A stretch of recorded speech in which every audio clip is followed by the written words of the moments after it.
Freeman shot his mate dead. Now this bushy and former cop is declaring today a good day. He was a coward, and he died like a coward. The fact that he was killed in a confrontation with the police, in my view, is just. We take you inside the fugitive's remote lair, the scene of that fatal shootout, and examine who helped him and why. Good evening and welcome to 10 News Plus. Friends of Desi Freeman's victims are calling it justice and a good day. The cop killer was today himself shot dead by tactical police who'd surrounded his remote hideout. Alex Christic served alongside one of those two officers Freeman murdered, Detective Senior Constable Neil Thompson. He spoke to 10 News Plus as news broke that Australia's biggest manhunt is finally over. I confirm that this morning Victoria Police fatally shot a man as a result of the operation. This brings closure to what was a tragic and terrible event. News that Australia's most wanted man had been found spread quickly. The first to be notified, the family and friends of the two police officers killed by Freeman 7 months ago. It's a good day. Justice is played out. Alex Christic was a close mate of Detective Leading Senior Constable Neil Thompson. I've known Neil since he was a very young man. Yeah, we had a beer 2 weeks before he died, actually, in the Alexandra pub. Just talking about his retirement. He was a good bloke. He was a bushy, a bit rough around the edges. He was capable of winning people over, even the bad guys liked him. 10 police officers had visited Freeman that day to serve a police warrant. Neil Thompson and Senior Constable Vadim Devat Hotta would never return home. He killed two and wounded one unnecessarily. So in my view, he was a coward. And he died like a coward. This is where the manhunt would end, and it's a perfect place for hiding away from the world. On the border with New South Wales, the Murray River on one side, bushland on the other, only one way in, a long driveway that leads to a collection of shipping containers, cars and caravans. That's where Freeman would make his final stand. 5:30 this morning, and heavily armed police came knocking. 3 hours later, they got their answer. What I can say is that there was an appeal to encourage the person to come out. It did result from a standoff. He then exited the building. There was an opportunity for him to surrender peacefully, which he did not. Freeman's believed to have walked towards police wrapped in a blanket and armed with the service pistol of slain police officer Neil Thompson. The last time police approached him, Freeman fired without warning. This time, they were prepared. Everything I know at this point tells me that this shooting was justified. We strongly believe, yet to be confirmed as well, that he was armed. Desi Freeman, for 7 months he had managed to evade the best search teams in the country.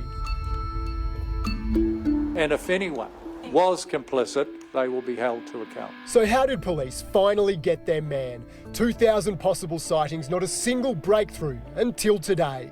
Was it a tip-off? Police won't say. Although details about the $1 million award were removed from the police website within hours of the shooting. Thologalong, the town where Freeman was found, is beautiful but tiny, a population of just 19 people. It's now swarming with police and forensics investigators.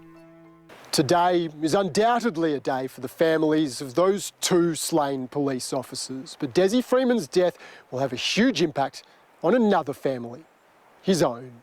Desi's son Koa posting this on a local Facebook page. I'm not here to defend my father's actions because I know what he did was wrong. Just bear in mind that to you, my father was a cop killer, but to me, that's still my father. Today, an evil man is dead, and it's over. And it's good that this individual is no longer a threat to the Victorian community. Rory Campbell reporting there. Now, Victoria's Police Commissioner Mike Bush has travelled to the scene of this shooting, and reporter Abby Dinham is in Wodonga. Abby, I understand there's been a late-breaking press conference there and there's been some more details on the shooting. Dan, and we've just heard from Chief Commissioner Mike Bush that crime scene is now locked down as the State Coroner conducts an independent investigation into this morning's police action. We heard from him that the officers tried every tactical measure possible to try and get Freeman to surrender, but that he just refused. When he emerged from that shipping container, he said he looked in good shape. He wasn't malnourished at all. He was wearing something over his shoulder that police later identified as a firearm, and towards the end of that negotiation he lifted it towards officers, forcing them to fire. I have seen a video of the deceased leaving the building and presenting a firearm at our officers.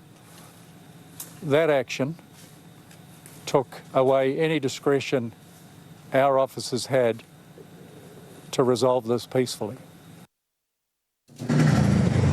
Now, we don't know how long Freeman had been at that property for detectives are now trying to work out his movements over the last 7 months, and if indeed anybody was assisting him in getting there and helping him while he was there.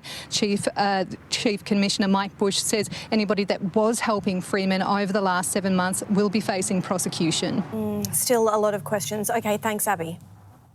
For 7 months, officers have been digging into every facet of Freeman's life for any tiny clue or perhaps a link to someone that could be helping him hide. The manhunt was intense. Hundreds of officers scouring the remote bushland in Victoria's high country. But it wasn't long ago that police declared he was most likely already dead. So what changed? Here's Sam Butler.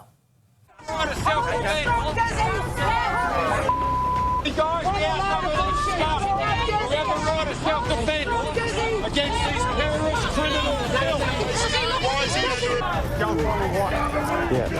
What's your name? What's your name?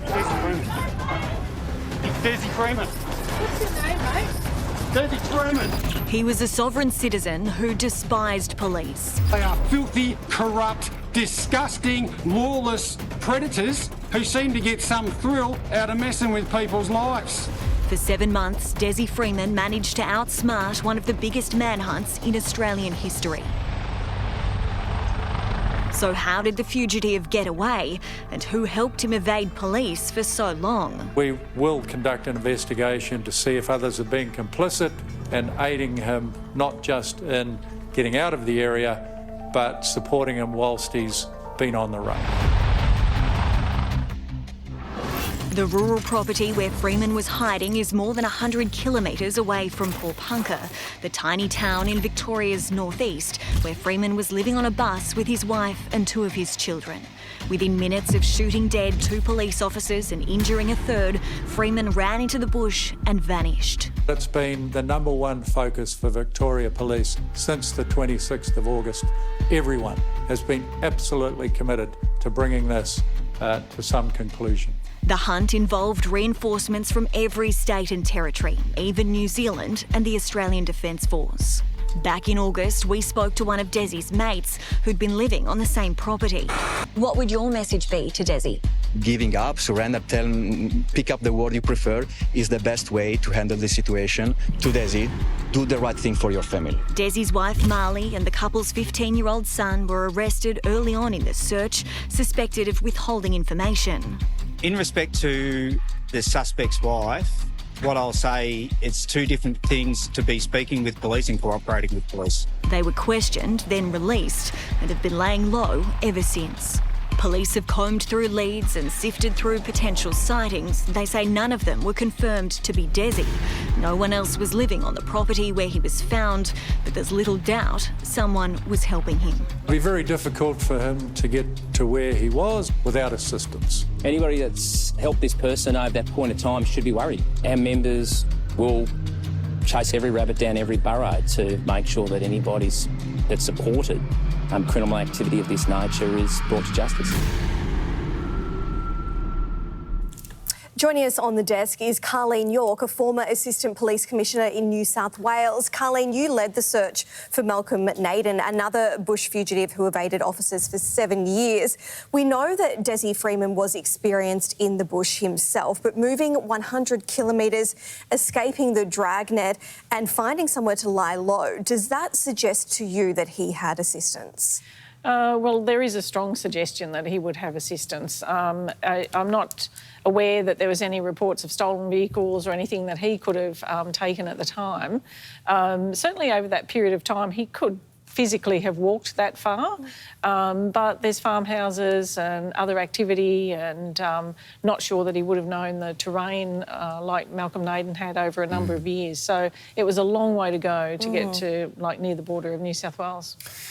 By all accounts, the trail for Desi had gone cold. Do you think it was a tip-off, most likely, or someone even cashing in on the reward? Yeah, police rely very heavily on intelligence. There was a massive reward out for Desi Freeman. The strategies have to change. You have that crisis management as you go into the event. Then you've got to work out your resources and your other strategies as you get to mid and long-term strategies. So very much intelligence is very important from community members or people that knew him or might have sighted him. Police would be looking at that all the time, even though they might have reduced some of the resources that they were using. Well, just 2 months ago, police said that he was most likely dead. Do you think that they genuinely believed that, or could it have been a tactic to flush him out? Well, interesting, I heard also the Commissioner say that they keep all options open. So it could have been a tactic to grab some intelligence, or at least make him think that they weren't, searching for him so heavily with so many investigators and tactical officers, and looking at maybe having him become a little more able to make a mistake, or possibly make a mistake, come out in the open. We would be looking at those sorts of strategies to try and catch him, of course. And you never know if he was deceased and committed suicide, or ran into some bad luck and was deceased until you found the body. So I'm sure that they've been looking and continually looking. Yeah, well, and knowing what happened last time, I'm sure when they approached him this time, it would have been very, very different. Carleen, thank you so much for coming in today to see us.